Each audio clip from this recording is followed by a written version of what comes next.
everyone, this is our ninth part of class 12 chapter number 5 Contemporary South Asia.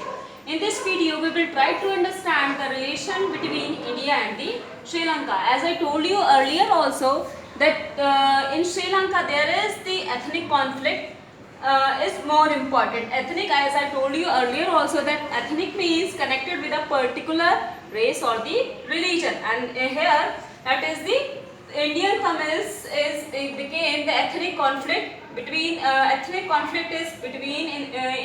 Sri Lanka is between Sinhalas, that is the majority community in the Sri Lanka, and the minority community, that is the Indian Tamils. Next one is the free trade agreement. There was the free trade agreement between both the countries, India and the Sri Lanka, which strengthened the relationship between India and the Sri Lanka. And India many times helps the Sri Lanka. India's help in post-tsunami reconstruction also strengthened the relationship between India and the Sri Lanka. When something happened wrong with Tamils, then Indian Tamils creates pressure on the government. If anything happened wrong with the Indian Tamils in Sri Lanka, then the Indian Tamils create pressure on the Indian government that they should take any step to improve the condition of the Indian Tamils in the Sri Lanka.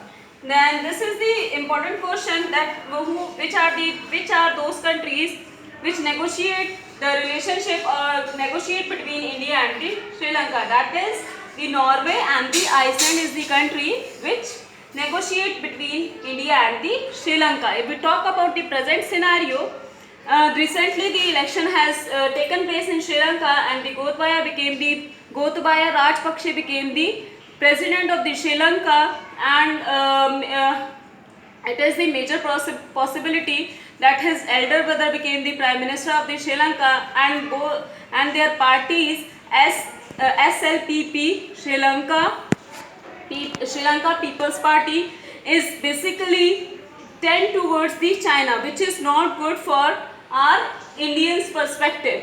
Okay, but we can hope for the best. In the next video we will meet with the next country. Till then, thank you.